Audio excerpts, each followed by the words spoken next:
from the show. Why are we laughing? Because I said, I'm going to tell them. I said that I said, get ready, fools. We're getting ready to go on TV. And Chad said, we're the 4 to 5 fools. So if you say that You're just fast being enough, silly goose. the 4 to 5 fools. And we're going to get it put on a T-shirt. We're going to sell them. We should do that. And we can't make any money off of it, but we'll sell them. So we're all in a good mood today on Yes. this Wednesday because it's hump That's day. And because, wow, did it feel awesome It did. outside It today. does. Low humidity. When I was doing the noon show and I was in the shade, it felt like fall in the shade. Yeah. Nice little breeze. It's good. Won't last long though. It's coming back. It's coming back. All right. Thanks, Eric. Well, thousands of people in Guilford County are still without power this afternoon after yesterday's severe thunderstorms. Hurricane-force winds did all sorts of damage. Yeah, for many areas, Duke Energy is estimating power won't be restored until later tonight. WFMY News 2's Daniel Cruz joins us now live in Guilford County after hearing from Duke Energy and surveying the damage. Daniel. Guys, Duke Energy has made some good progress since that storm moved through about 24 hours ago. At its peak, about 20,000 customers in Guilford County were in the dark. This morning, that number was down to just shy of 10,000, and now, at last check, that was about 7,600 customers are still without power. A spokesperson for Duke Energy says it just takes time to get to everyone because there are just so many outages across the area. And he said 1,000 crews have been brought in between here and the Triangle to help Duke Energy crews restore power for everyone, with 200 additional crews right here in Guilford County. You've still got about 150 outage locations yet to be restored. And so those are physical places crews have to go. Oftentimes you need a tree crew to take the tree off a line, and then you begin the repairs, which often requires replacing a pole and replacing equipment. So there's a lot of grind left to go today and a lot of work still to be done. Those crews have been brought in from as far away as upstate South Carolina. This crew is from Sumter near the Florence area. Pleasant Garden was one of the areas hardest hit by the storm yesterday. We've been driving through town and you don't have to go far before you see another tree, another down power line, more limbs down in the road. Coming up at 5 o'clock, we'll hear from the fire chief and the efforts that they've been doing the last 24 hours to get the city back together and get the power back on as well. Live in Guilford County, Daniel Cruz, WFMY News 2. Daniel, thank you. Thousands are still without power, which means they could be without AC. The great thing is cooling centers across the Triad are here to help. The Salvation Army of Greensboro has a cooling station open Monday through Friday. They are offering cold water and air conditioning to people in need. For the list of locations and times, text the word COOL to 336-379-5775. And Eric, no surprise, some people thought yesterday's storms had a tornado in it just because, I mean, it was the damage was so extensive, but you're saying it was actually just straight line winds. Yeah, so straight line winds can be confusing to people sometimes. It's basically with a thunderstorm, you have a downburst. Sometimes they're called macroburst or microburst, depending on how big or small they are. Regardless, it's a sudden downburst of wind that comes out of the storm and moves in the same direction as the storm, right? So those winds, they're called straight line because they literally just move in a straight line. No rotation like with a tornado, but the damage can be just as bad. I mean, we had 80-mile-an-hour wind gusts yesterday within those systems, and a Category 1 hurricane, the lower end of classification for wind speed is 74. So we had Category 1 hurricane winds. It could take you by surprise sometimes yeah. because you don't think that wind can cause that much power to turn things over, move things. I know we saw one where there was a grill that got pushed over the edge there. So it could just really take you by surprise if you're not prepared and ready for it. And they can't predict that. Right, on a much larger scale, I mean, look at that bread truck yesterday that Yes. tipped over while it was driving. I mean, it was some powerful weather. And, you know, we can only say there's a severe threat. There's no way to predict if a straight line wind will come out of a system or not. We can look at it as it's on the radar and say there might be some straight line winds in this system, but you can't really, you just have to be weather aware. When we say there's a severe cell moving your way, you have to take heed. And is that why the National Weather Service called it destructive? Yes, they called that cell, they have labels now for some of the threat is just hail or wind, and some says destructive, catastrophic, but they have all these names. But for us, it's just watching the development of that system and going, my gosh, those winds are 80 miles per hour. So I've been in this market 27 years and 35 in TV. I've never seen the National Weather Service issue an emergency tone on your phone because of straight line winds until last night. Wow. Never seen that That before. says a lot. Yeah, we get that with tornado warnings and amber alerts, and that's pretty much it, but it was a big mess. Yeah, a lot better now. Let's talk about our forecast and what we're going to see over the next little bit. Man, is it calmer? I mean, Chad's right, beautiful day. today, lower humidity, a light breeze. It was just perfect. It's our payoff for the mess we had to go through yesterday. Quick note here, the instrumentation at Smith Reynolds Airport in Winston-Salem, something's wrong there. It is not 90 degrees, but 83 for Greensboro. In fact, at noon it was showing 92, so we know something's up there. 86 in High Point, 85 in Asheboro, Burlington 86. If you go back to the west, Mount Airy's at 79, Wilkesboro 81, but with the low humidity, it's very comfortable out there. As far as temperatures are concerned, for the most part, we're going to see, I'll step out of the way here so my remote control is not working here. I can't get it to advance. Other computer chat, hit the space bar on the other one. One more. There you go, to the right. The other computer to the right. There you go. Thank you so much. I'm so sorry. Yeah, it's weird. If you hit the space bar, if it's not, you know what, it's locked up on us. But I can tell you from a forecast standpoint that we are seeing temperatures in the low to mid 80s, the wind, light breeze going on, and nobody can really complain with that. It's like I said, if you're in the shade, it feels like an early fall, really. Lows tonight are comfortable at 67 with a high at 86. That humidity will return tomorrow, unfortunately. Late day shower, we'll keep a 20% chance in, but very rarely do you see rain chances out at this time of the year. I mean, we don't have them from Friday through Wednesday of next week. Very unusual. Upper 80s is normal for us, so we'll be there Friday, Saturday. Low 90s again, Sunday, Monday, Tuesday. It's a 90, 91, 92. And Wednesday, partly cloudy, still dry though, and dropping down to 88. Eric, thank you. An update from a Triad school district battling mold issues. Just this afternoon, Alamance Burlington Schools approved the cleaning contract for Newland Elementary. The district will be using the same company that removed the mold at Andrews Elementary. The entire project will cost nearly $500,000. Teachers were supposed to return in 2 days on Friday, but that's been delayed. The district says it's working on a plan to relocate Newland teachers and students if the building isn't ready for the first day of school. Meanwhile, ABSS is preparing to test the indoor air quality at Andrews Elementary to make sure it's safe. For the last week or so, crews have been removing mold in the building after an issue with the HVAC system. Once everything is completed at both schools, the district says it will have spent over $1 million on repairs and cleaning. Schools in Louisville, Kentucky are closed until Friday because of a situation with their bus system. Many students have been stranded because of a new bus routing system that failed. A shortage of bus drivers is making it worse. This is how Latasha Gomez's kids are spending what should be their first full week of school, passing the time at their mom's nail salon. So how frustrated are you? I'm very frustrated. I feel like when I expressed it with someone over the phone in transportation, she kind of just blew me off. A new bus route plan in Kentucky's Jefferson County, meant to make the bus system more efficient, backfired last week, in part because its computer algorithms didn't factor in enough time between stops, causing massive delays and worry among parents. He didn't get home till after 7 o'clock, and it was horrible because I had no clue where he was. School Superintendent Marty Polio says the mess was driven in part by a bus driver shortage. One of the greatest errors I think we had last week was not having effective communication with families, and we are correcting that. It's not just Louisville. Chicago Public Schools say they only have half the drivers they need, and classes start next week. There have been delays up to an hour long in Knox County, Tennessee, and in New York City, there's a looming strike by school bus drivers. Every city and every state in the country is suffering from this. A top issue is pay. The average bus driver salary last year was about $42,000, and that's only if a driver works full time. Many do not. I do understand that the shortage, But you want them to do better. I want them to do better because it's trickling down to the safety of our kids.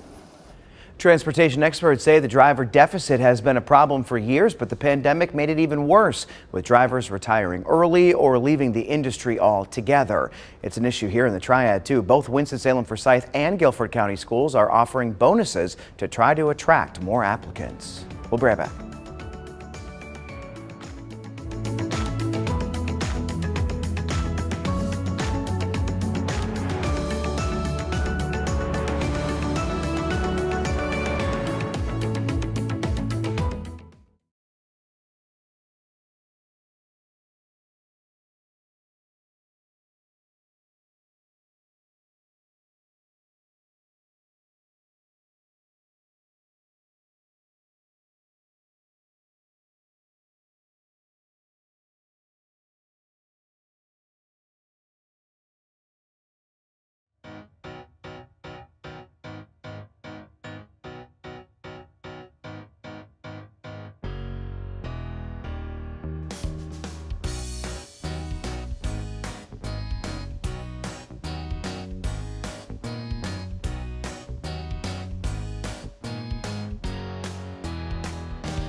This week, more than 800,000 people eligible for student loan forgiveness will see some of their debt disappear. The Biden administration previously announced it would wipe out $39 billion in federal student loan debt. It's for borrowers who took part in income-driven repayment plans over the last 20 years. If you're part of that, they say you should see a one-time account adjustment to the amount you owe. Student loan repayments have been frozen for the last 3 years, but they are set to restart soon. The payment pause for borrowers is set to expire at the end of the month. Loan interest will start kicking in come September 1st, and payments will resume in October.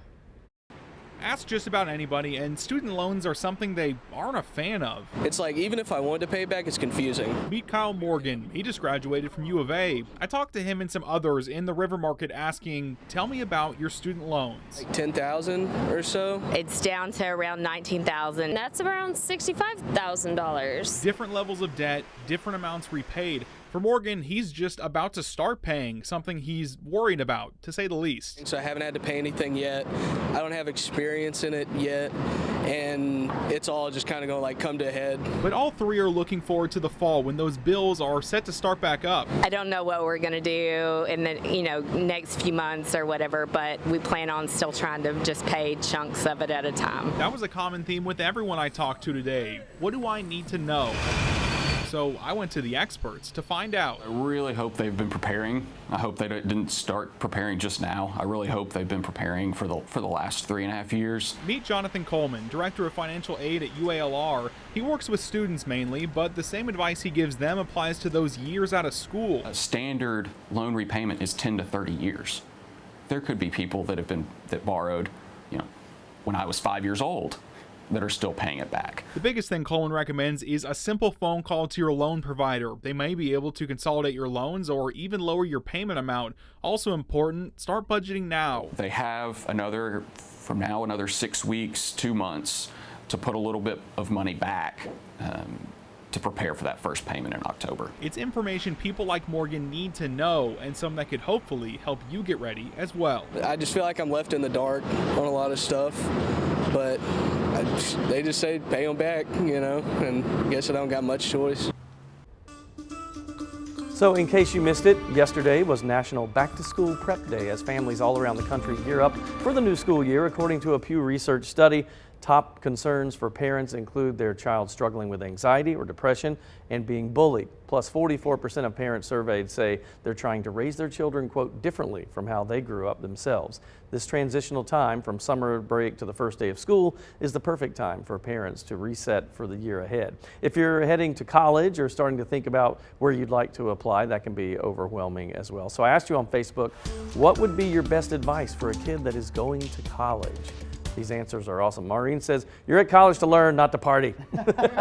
Be aware of your surroundings at all times. Boy, that's true. Sherry said, be open-minded, but not so open-minded you let your brains fall out. Keep your wits about you. Allie said, don't buy your books till after the first day of class, and don't be afraid to change your major if you start something and realize you hate it.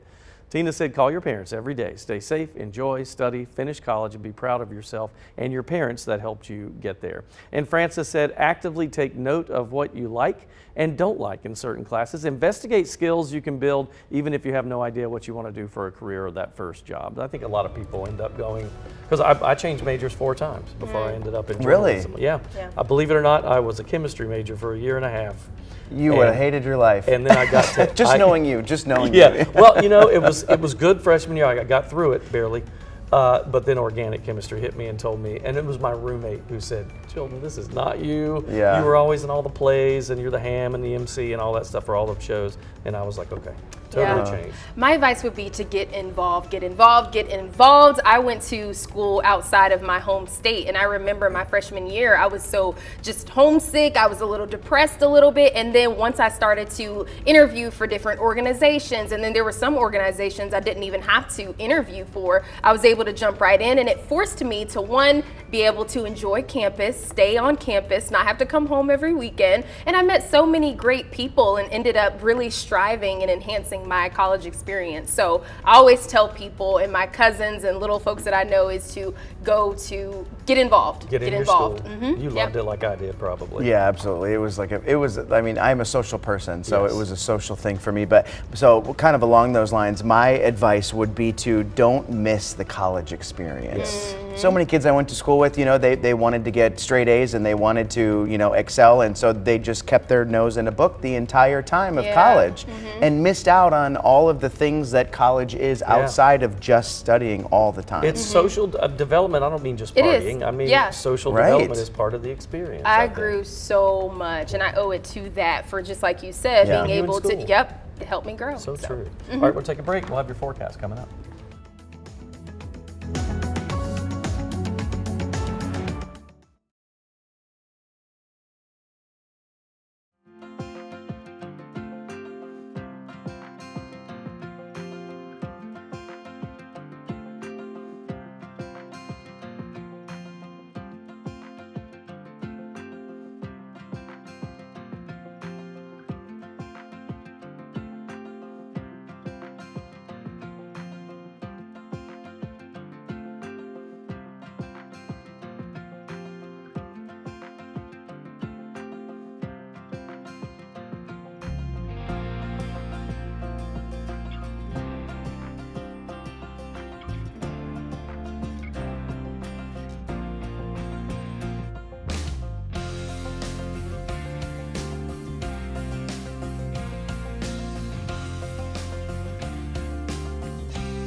All right, let's take a look at our forecast and see what's going on out there. We've got good stuff finally for a change. You know, yesterday, what a mess. By the way, those straight line winds, not only in southern Guilford County, but over toward Durham and Chapel Hill too, they had a mess on their hands there. That system, as it made its way across the state, really did a lot of damage. And again, at 70 to 80 mile per hour winds even to the east of us in the Triangle. We're at 83 right now. Raleigh's up to 91, speaking of the Triangle. Fayetteville at 90. Wilmington 89. Myrtle Beach a comfortable 86 with the sea breeze there. Dew points here, pretty good. You know, now we do see some 50s. That 58 in Asheboro, if you look at our legend at the top of the screen, that usually means fairly dry air. The 60s, just a little bit humid, and that's where we are right now with dew points. So when you look at those numbers, just kind of translate that into 60s, not that bad. 50s, really good. 70s, though, is when it gets sticky and dew points are that high, almost like a tropical situation when you get that muggy out there.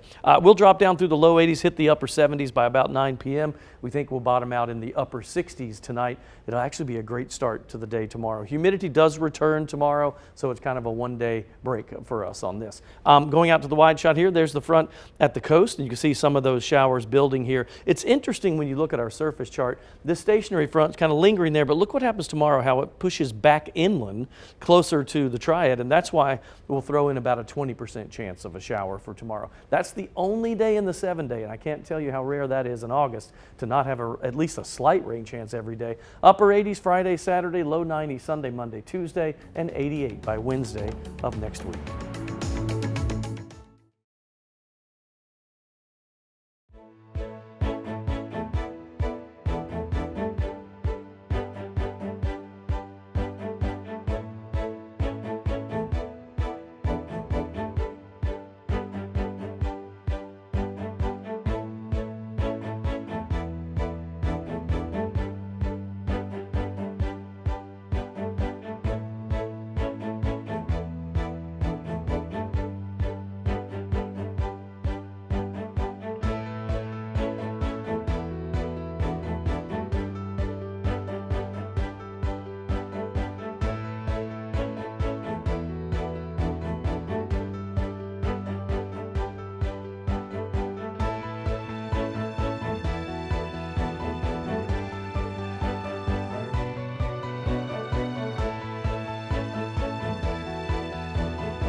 Well, you know, it's still summer, so that means those social gatherings are still in full swing here. But I asked you on Facebook, what has been your best excuse to get out of a social gathering with someone? Let's take a look at some of the answers here. Jennifer says, well, COVID was a solid one for a few years, LOL.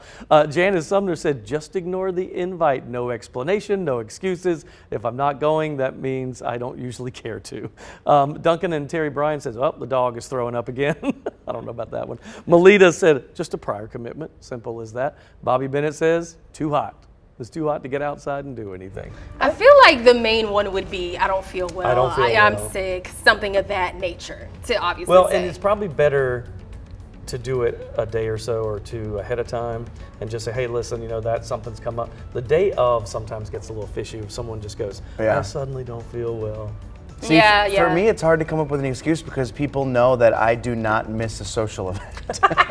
They'll say, you know, whatever it is, you're lying. So it's usually like, oh, my phone died. I wasn't even able to get your text. Yeah, it's never sometimes bad to just be honest and just saying I just don't feel comfortable going, you know. It's just maturity, you know. Yeah, it kind of is. You got to own up to it and You say, gotta I really own up don't to want to it. go. Yeah. The problem with blaming COVID is like, well, then you can't be out for the next week at least. Yeah. 5 That's days right, of quarantine. right, exactly. You got to keep a low profile. That's so funny. We'll be back at 4:30.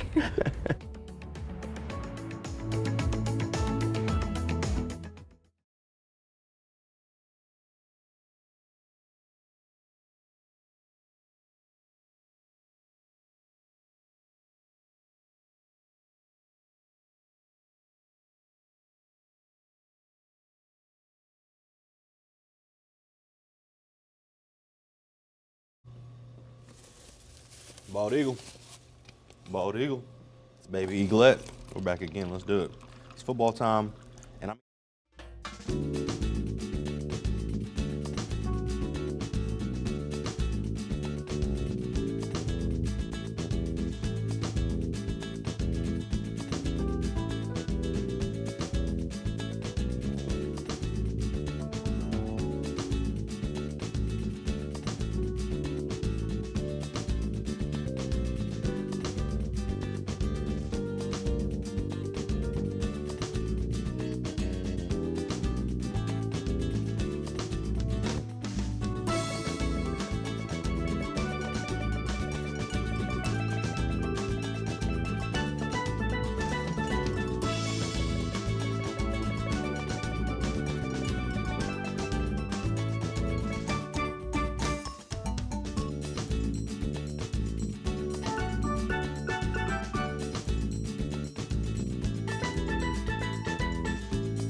Welcome back to the 4 to 5. Lots ahead, and if Jalen's here, you know we're talking some sort of sport.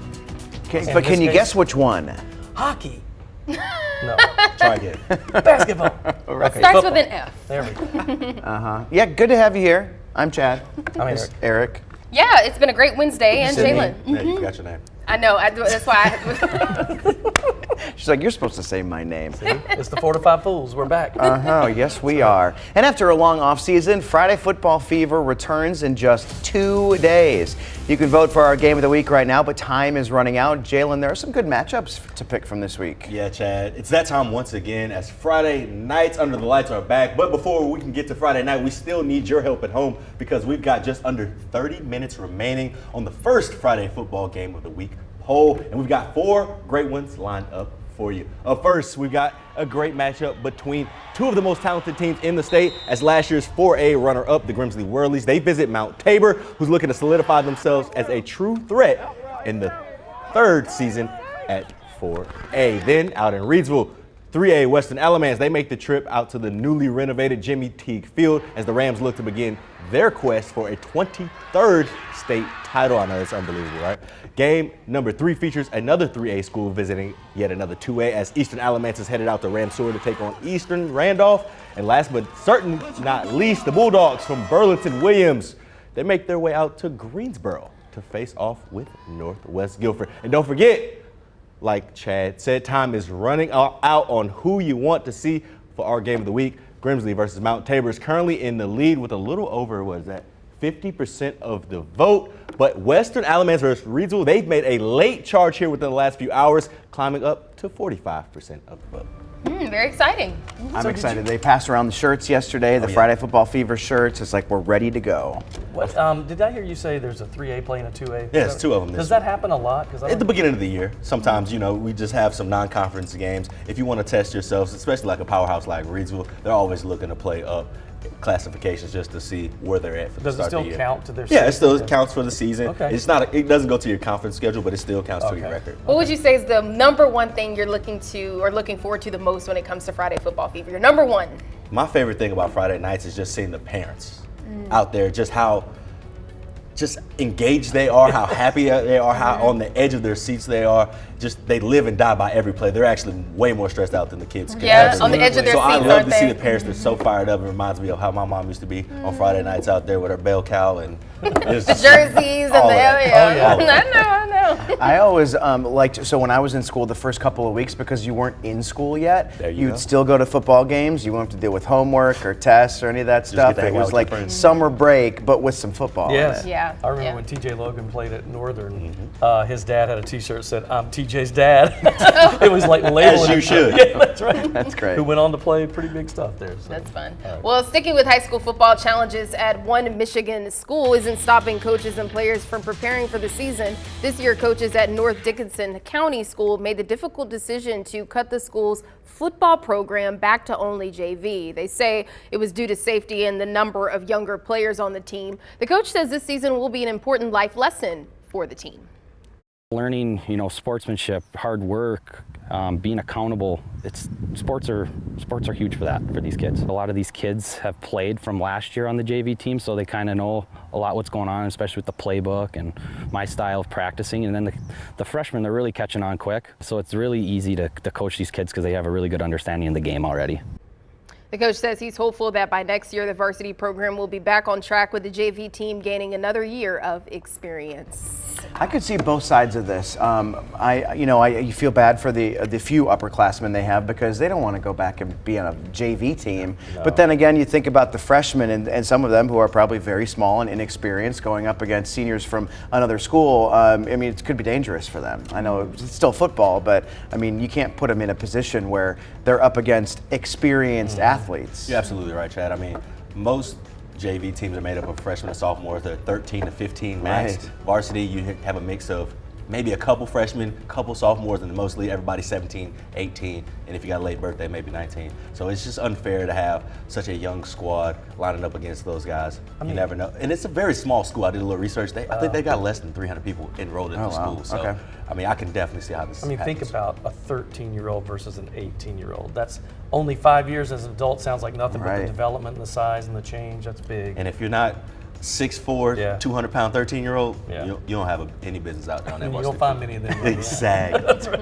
Well, with football coming back this Friday, it's going to be a hot one out there for them. Yeah, we're going to start to warm it back up a little bit. Today was comfortable for a hot minute, and then now we'll bring that temperature back. In fact, we'll get back to the low 90s, we think, by the end of the weekend toward the beginning of next week, and we'll have 3 days in a row where we could see at least a 90 to 92 degree high temperature. Not today, though.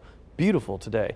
83 degrees in the Triad right now. We made it up, some of you to the mid 80s, some just lower 80s, but that's kind of a cross section across the Triad. 91 in Raleigh, 89 Wilmington, 74 comfortable in Boone. It would be a beautiful day to be in Boone and Blowing Rock right now, wouldn't it? Dew points are really good too. That's why it wasn't quite as humid. If you see anything around 60 or down to that 58 in Asheboro, that usually means very comfortable conditions, and that indeed is what we had today. If you're in the shade outside, it almost feels like fall. A little breeze. We've had winds 5 to 8 miles per hour today. It's been just really nice. We'll drop to the upper 70s by 9 p.m. I think we go down to around 67, 68 degrees for that overnight low tonight before we start to build back up with high temperatures once again in the upper 80s as we head into tomorrow and the day after. That's exactly where we should be. Most of the rain now is at the coastal sections, a little bit into the sandhill regions of our state. Otherwise, we're all clear here. Now, some of that rain and that system that's on the coast, it may actually, we call it back building, but what does that mean? It means it moves back inland. So if that stationary front meanders back that way, which we think it will, then we're going to see a rain chance tomorrow. I know it's the only one we see for the next 7, but 86 tomorrow, 20% chance of a late day storm. After that, we are rain free all the way through Wednesday. That doesn't happen in August very often. 87 Friday, 88 Saturday, every day partly cloudy basically. 90 on Sunday, 91, 92 Monday, Tuesday, and then we'll cool down a couple degrees at least and be back to the upper 80s on Wednesday. Eric, thank you. President Biden is heading to Hawaii next week to see the damage from devastating wildfires, meet with survivors, and survey the government's response. Leaders say they've now confirmed 106 people have died, and they've yet to identify a majority of the bodies. FEMA is on the ground helping, and it's asking for more survivors to sign up. Right across was the living room, and then the fireplace. Sweetheart Maury wiped away a tear staring at what's left of her home. We fortunately got out alive, before the fire came. Her family is among more than 1,300 households receiving an initial $700 from FEMA for immediate needs like food and medicine. The $700 one-time payment for critical needs is only a fraction of the FEMA assistance that may be available. FEMA has deployed more than 700 personnel to the disaster zone and is sending more canine teams and mortuary specialists. We're working carefully to search the affected areas thoroughly and compassionately while respecting all of the cultural sensitivities. Many outside groups are also helping with supplies, like this Longshoremen's Union in Northern California collecting donations. The County of Maui has also set up this website, Maui Nui Strong, for both people who need help and those who can offer services, from transportation to food to temporary shelter. They save us. They have a good heart. These 4 women who lost everything in Lahaina are now living with 2 strangers they connected with through their local YMCA. As far as bringing this small family into our home, this is par for the course for the community right now. We need more from people with lots of money. We need more from our government. Residents and government officials know this is still just the beginning, anticipating a years-long recovery on the island. Let's get to your 4 to 5 roundup. Former President Donald Trump has 9 days to turn himself in for booking at the Fulton County Jail. District Attorney Fani Willis is giving them a deadline of August 25th. They face a total of 41 counts, including 13 against Trump. Among the charges is racketeering. Willis accuses the defendants of allegedly trying to interfere with the 2020 presidential election in Georgia. With the addition of the state charges in Georgia, the former president is currently facing 91 criminal charges. For the first time, North Korea is talking about a U.S. soldier it detained crossing the border. Leaders say inhumane maltreatment and racism within the Army drove Travis King to cross the heavily fortified border last month. The Pentagon says it cannot verify the comments came from King. The 23-year-old private from Wisconsin was last seen on a civilian tour of the demilitarized zone between the Koreas. U.S. leaders have said they believe King crossed the border intentionally and have declined to classify him as a prisoner of war. President Biden is urging the big three U.S. car makers and the United Auto Workers Union to work together towards a fair agreement to avoid a strike. The current contract is set to expire in a month. In his statement, the president also said companies should offer good-paying jobs and that steps should be taken to avoid painful plant closures. Now to an update on a story impacting everyone with an iPhone. You'll remember we told you about the newest software update recently that moved the end call button. Well, apparently Apple is scrapping that plan to move the button to the right side of the screen. A newer beta version released just yesterday returned it to the lower center of the screen. Apple is releasing the system update next month. Hall of Fame quarterback Peyton Manning is going back to college. He's returning to his alma mater, the University of Tennessee, but this time as a professor. Manning will be a featured expert to teach communication students and will teach sports reporting, public speaking, and leadership. The class starts this fall. And we asked you on Facebook, which famous person would you like to take a class from and what would you learn from them? Scott says, I would say President Obama. I believe he was a law professor in Illinois before becoming president. The things he would talk about could be what's important for our country. MD said, how about broadcasting by the Tanya Rivera? Lydia said, tough question, torn between Michelle Obama and Oprah Winfrey and whatever they wanted to teach, LOL. And Melvin says, Keisha Cole, the singer. For me, I would definitely want to say it'd be Oprah Winfrey or Michelle Obama as well too. But Oprah Winfrey would be number one for me. I think Oprah would be in my top 5 for sure because I've always loved how she cares about people and it's not necessarily just the show. Yeah. You know what I mean? You get a car, you get a car. Right. Well, I'm gonna go back to Peyton Manning real quick because Eli Manning posted, they go at each other in a brotherly way. If you ever watch Peyton and Eli do Monday Night Football commentary, it's hilarious. They do it live during the game. Anyway, Eli tweeted after he heard this, he wrote, easy A, people, easy A. Easy A. Peyton's class, easy A. What a brother thing to say. I know. I would probably want to take some sort of music class from like one of my favorite musicians or like a songwriter. So I'm an Eric Church guy. He's my favorite musician. So I would love to take either if it's like guitar class or songwriting, something like that. That would be cool. I don't know. There's too many for me. My idol growing up, he's now passed on, but was Johnny Carson. So when I was a kid, I thought he was the greatest. If I could back up time and have an hour with him, have those questions, So many folks are probably lining up to get in Manning's class. Oh my gosh, I can imagine. Right.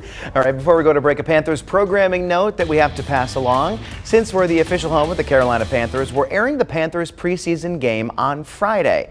Coverage starts at 7 p.m., so it will impact some shows. Wheel of Fortune and Jeopardy will air back-to-back that night, starting at 10 p.m., followed by our late news. Then Fire Country and Blue Bloods will air overnight, starting at 1:38 a.m. We'll be right back.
We have all looked for new cars, something to buy. What is it that appeals to you when it comes to looking at a car? I feel like there's so many different things, honestly, that could appeal to buying something as important as a car, for sure. See, for me, I want it to look cool. Now, one thing that I definitely did not consider when thinking about a car, backseat safety. Today, an insurance group shared the results of new crash tests, putting a focus on backseat passengers. You can see what happens to the outside of a car when hitting a barrier at 40 miles per hour. The Insurance Institute for Highway Safety also looks at what happens inside during a crash. 7 mid-sized cars tested all received high marks for protecting the driver, but it was a different story in the back. How did the cars perform at protecting the person in the back seat? This is the disappointing part of the story. Only the Honda Accord achieved a good rating. David Harkey is the president of the IIHS and says the Honda Accord did well at preventing injury to the test dummy. Compare that crash to another vehicle that received a poor rating. The head turns violently before slamming into the seat. Experts say the reason many cars get a low grade is because seatbelts in the back are not as good as the belts in the front. In some vehicles, the backseat belt moved from the pelvis up to the abdomen, which can increase the risk of abdominal injuries. Harkey says seat belts in the back need to be more like those in the front, with better anchor points and a tension system that mitigates the force of the crash. We want to see those belt technologies put in the rear seat. We really want to see that rear seat passenger protected and to keep them in that safe seating position during a crash. Harkey says automakers are already designing those changes, which will be a safety upgrade for future vehicles. Previous testing on SUVs and small cars also found most vehicles did not perform well at protecting backseat passengers. Definitely not something I consider. You know, I think that this is definitely a great topic that has been brought up. I remember someone had told me one time before to make sure in regards to your safety measures to make sure that you ask all the good questions when it comes to what is included in a car, especially backseat as well too. Backseat for most people, parents. You know, when you think about safety for your kids sitting back there, and if those seat belts aren't up to snuff, then I need them redone. You know, right. See, and for people who don't have families like myself, I mean, I obviously don't have any kids, but nobody is ever in the backseat. So it's I'm not worried about it. It's only resale if you're trying to sell to a parent or something. Oh, sure. That's a good point. Well, if it continues to be an issue, then parents are going to start looking for that. But I never thought of that, to be honest. Well, check this out. There's some interesting news that could sway you from buying those popular self-driving cars. So while they may be safe, they're also pretty slow. Here's what we found. Let's connect the dots. A study from NC State says people want self-driving cars for 2 reasons: improving passenger safety and reducing the amount of time we travel. But turns out we might not get the best of both worlds. While autonomous driving can be safer, new research suggests it might be a lot slower than you're used to. It's all about connection. In order for self-driving cars to work, vehicles have to communicate with each other and traffic control systems. That takes time. But it could get better.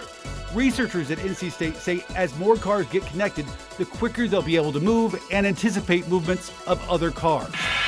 And that is connecting the dots. Before I give my opinion, I'd like to know how much slower Yeah, you'll be driving. I that's mean, true. is this something where like you 45 miles an hour in a 60 or what? Yeah, if it's like 5 miles slower, MPH slower than the next guy, not a big deal. But if it's 10 or 15 miles an hour slower, then your drive time's going to be increased.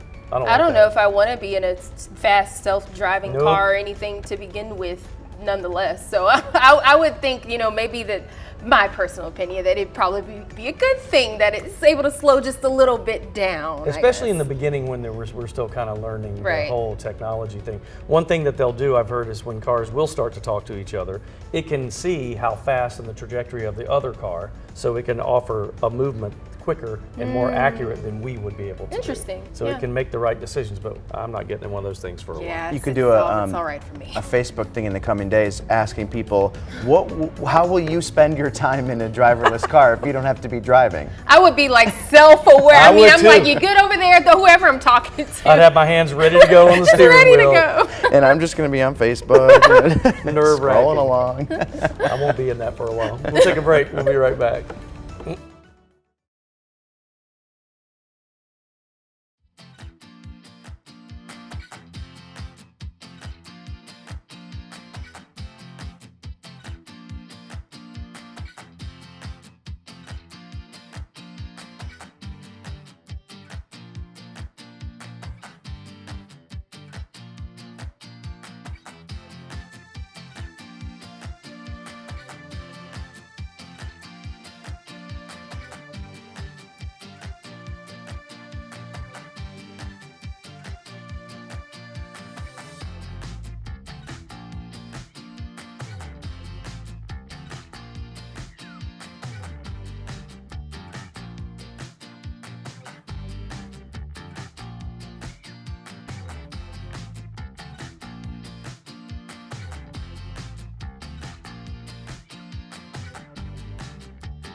You know, with our 7-day forecast, we kind of stair step it each day a degree or so. Look at that. Starting with 86 tomorrow, we have a very slight chance of a late day pop-up shower or storm, but not a great one.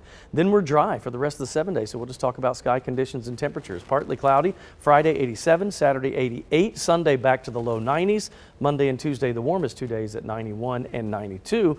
Overnight lows for the most part in the upper 60s until next week when we see lows in the lower 70s and highs up to that 92. Wednesday comfortable at 88. With summer break coming to an end, you may be planning a last-second trip to the beach. Before you book that hotel, you'll want to know about the dangers that come with the ocean, especially rip currents. Christian Benavides explains the precautions you can take. Headquarters radio check. For millions of Americans, summer means hitting the beach. And if you're doing so in Deerfield Beach, Florida, you'll likely find Ocean Rescue Captain Mike Brown at one of the city's lifeguard towers. When we enter the water, we're going as hard and as fast as we can. He's personally handled countless rescues. More often than not, it's when an unsuspecting beachgoer gets caught in a rip current. Rip currents account for over 80% of rescues performed by surf lifeguards nationwide. Rip currents do not pull people underwater, but rather away from shore and can pull you out hundreds of yards. These currents can move pretty quickly, faster than even like an Olympic swimmer. The National Weather Service says never assume it's safe to swim just because it's nice outside like today. Rip currents often form in calm, sunny days. Experts say resist the urge to fight the rip current. Instead, swim out of the current in a direction following the shoreline or towards breaking waves. Draw attention to yourself if you are unable to reach the shore. But most importantly, swim where there are lifeguards present. The chance of death by drowning at a beach protected by lifeguards is 1 in 18 million. It's a stressful situation initially because someone is in trouble, but you're trained to do your job, remain calm. You can also spot rip currents out in the water. Look out for a difference in water color, a channel of churning, choppy water, or a line of foam, seaweed, or debris moving toward the sea.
They cost the trees in the road, and you're calling us jurisdictions to.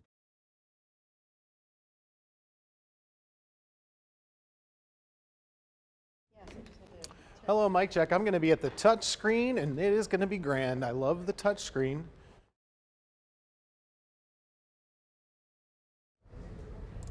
Hi, Minnesota, Mississippi, Missouri, Montana, Nebraska, Nevada, New Hampshire. How many licks does it take to get to the middle of a Tootsie Pop? A 1, a 2, a 3, 3.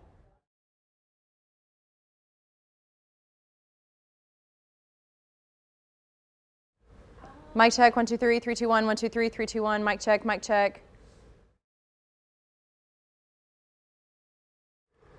Hello, test, test, test, testing, 1, 2, 3, test, test, test, testing. 1,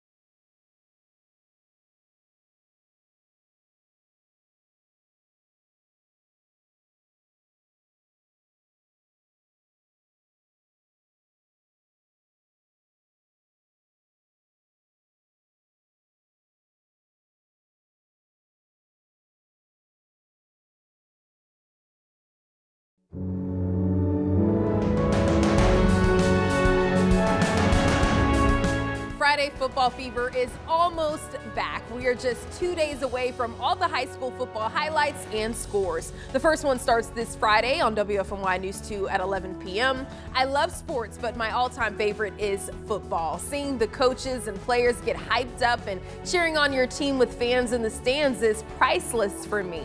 I also love listening to the band play their fight song.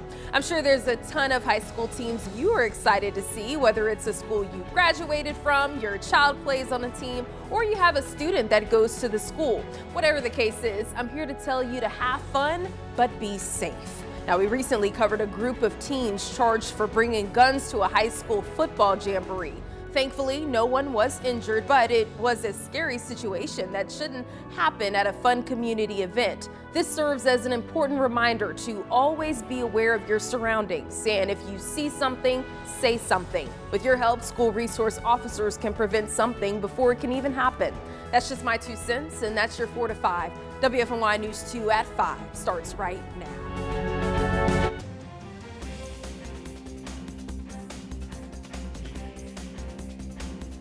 It has been about 24 hours that thousands of people in our area have been without power. The bulk of the outages are in Guilford County, with restoration not expected until after 11 o'clock tonight. And powerful winds and hail battered neighborhoods yesterday afternoon, snapping trees and ripping down power lines. Yeah, it was the town of Pleasant